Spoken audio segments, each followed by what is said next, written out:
Merry Christmas. I hope everybody is doing very good, and the new year जो आने वाला है just around the corner, it brings you immense joy, all of you. मैं तुम लोगों को कुछ बातें बताना चाहता हूँ. देखो, इतिहास का अध्यापक हूँ तो घूम फिर के हिस्ट्री की बात ज़रूर करूँगा, राइट? तो क्रिसमस इसका हिस्टोरिकल और कल्चरल अंडरस्टैंडिंग देने की कोशिश यहाँ पर मेरी है, ठीक है? सांता क्लॉज तो नहीं बन के आ पाया तुम्हारे पास, बट या this is the bare minimum which I can do. So here it goes. देखो, ऐसे समझो कि तुम्हारा जो क्रिश्चियनिटी, ये दुनिया का इस समय सबसे बड़ा धर्म बना हुआ है. और इनका जो ये एक फेस्टिवल है क्रिसमस का, it has somewhere transcended all religious, national, cultural boundaries. Isn't it? तुम आज देखो ना, क्रिसमस को मनाने के लिए आपको क्रिश्चियन होने की ज़रूरत नहीं है. ये इतना ज़्यादा पॉपुलर हो चुका है ये फेस्टिवल, राइट? तो इसका इतिहास क्या है, थोड़ा जानने की कोशिश करते हैं बेटे.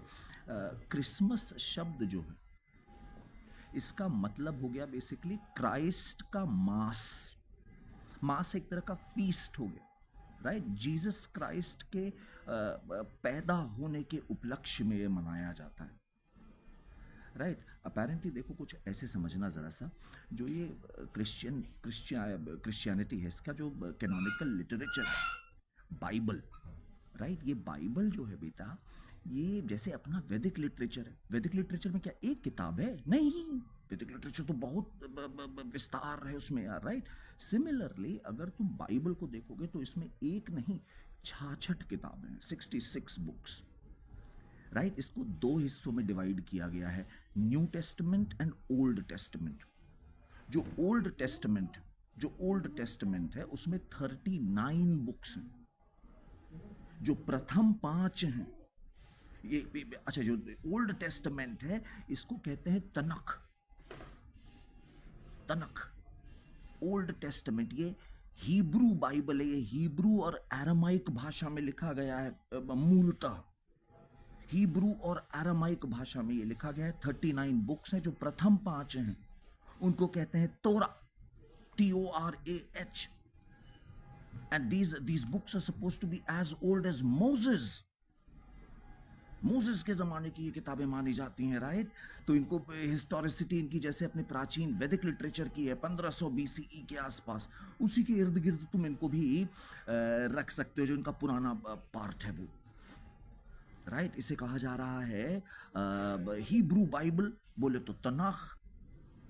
और प्रथम 5 बुक्स जो मोसेस के ज़माने की हैं उसे बोला जाता है तोरा. ये हो गया तुम्हारा ओल्ड टेस्टमेंट.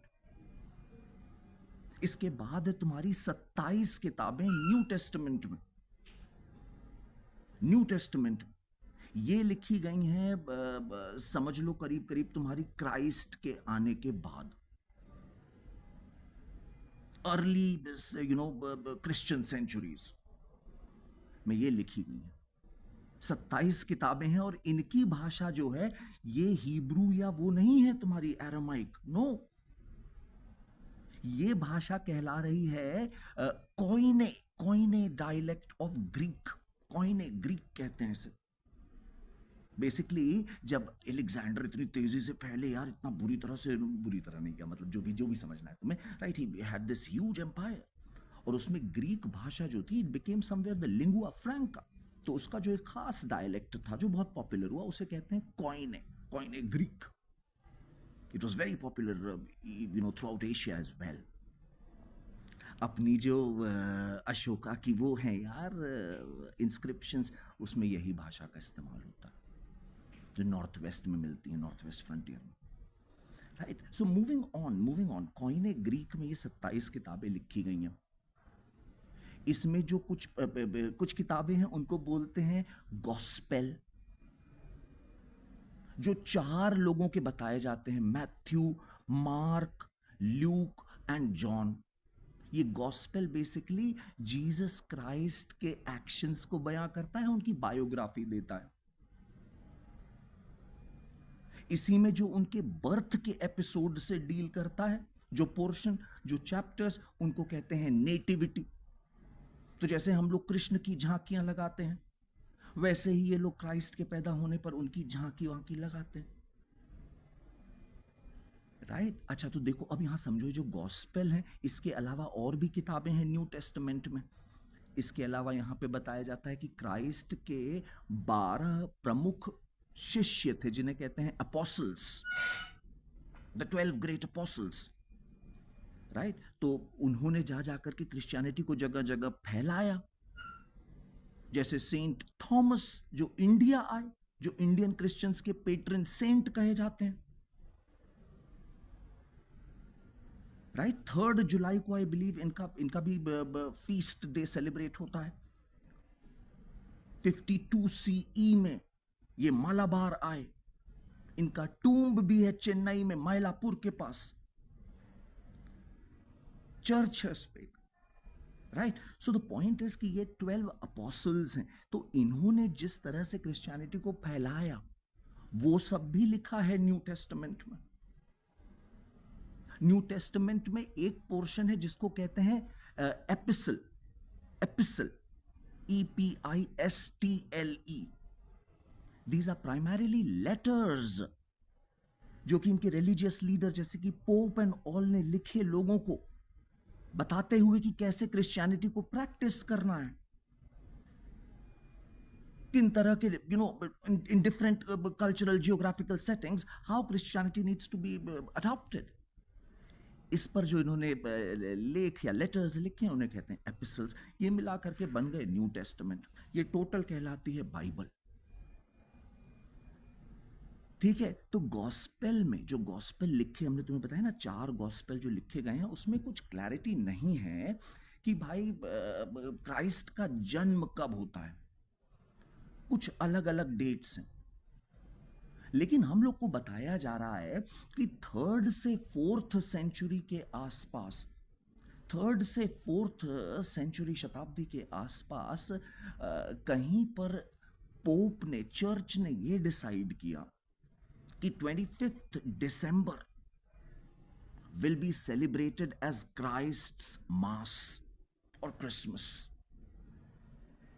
इसकी वजह यह बताई जाती है कि 25th December जो रोमन कैलेंडर था, देखो ये रोमन एम्पायर का दौर था बच्चा, इस समय रोमन एम्पायर बड़े पीक पर था।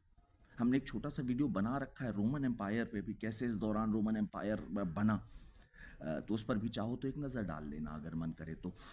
द पॉइंट बीइंग कि रोमन कैलेंडर जो था, राइट, रोमन कैलेंडर में विंटर सॉल्स्टाइस मतलब वो दिन जिस अवधि में दिन सबसे छोटा होता था और रात सबसे लंबी, नॉर्दर्न हेमिस्फीयर में, इसे कह रहे हैं विंटर सॉल्स्टाइस।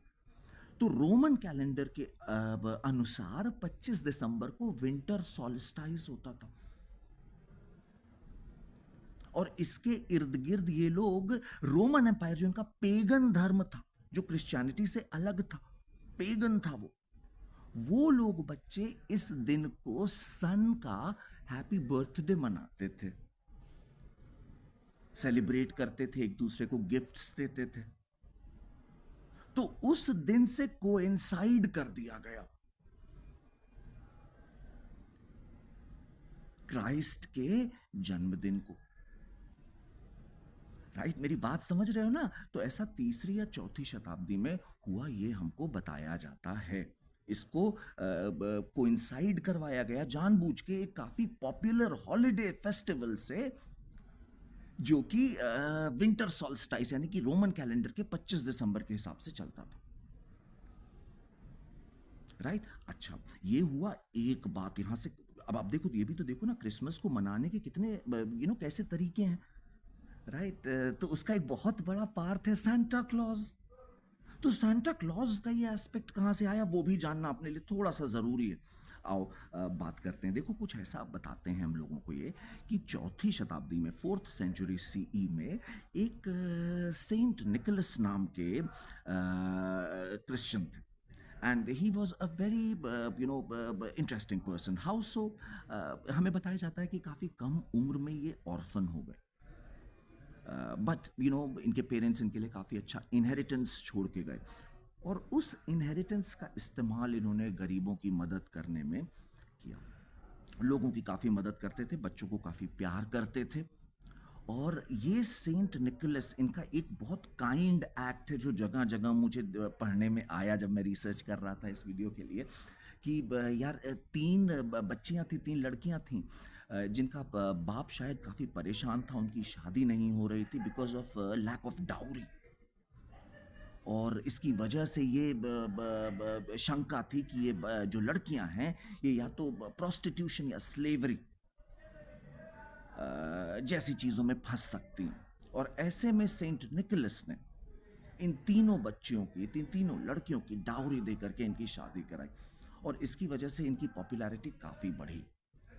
राइट। और इनके इनका जो फीस्ट डे होता था, मतलब इनकी जो बर्थडे सेलिब्रेट करी जाती थी वो 6 दिसंबर को करी जाती थी, 6 दिसंबर को। राइट। और ये इनका जो क्या कहना चाहिए मुझे, इनका जो लेजेंड था सेंट निकोलस का, ये काफ़ी तेज़ी से पूरे यूरोप में फैला। डच में, राइट, डच में इसको लोग बोलते थे sinter class. Sinter class, SINTER, और के से लिखते थे KLAAS, सिंटर क्लास। जर्मनी में ही ऐसे इससे मिलता जुलता एक कॉन्सेप्ट था जिसे कहते थे क्रिस्ट क्रिंगल।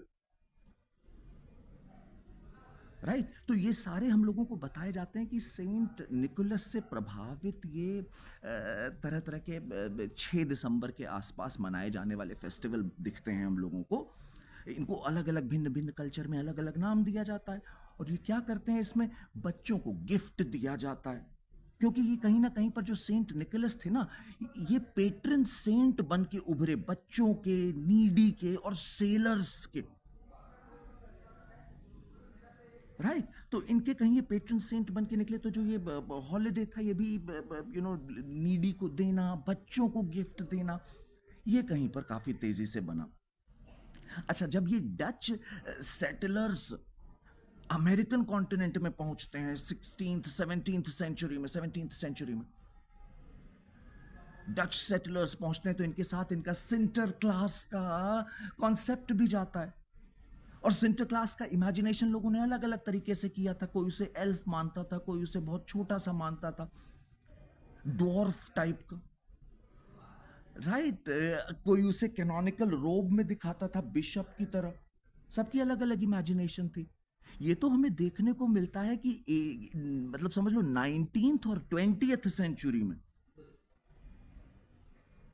राइट। जब ये advertising marketing campaigns they gathered a lot of steam, तो इन्होंने बेटा धीरे धीरे सांता क्लॉज का ये जो करंट इमेज है इसको हम लोग के सामने बना करके प्रस्तुत किया, जिसमें एक दाढ़ी वाला थोड़ा सा मोटा चबी इंसान हो हो करता हुआ हमारे सामने आता है और बच्चों का गिफ्ट लाता है चिमनी से। Apparently he lives in north pole.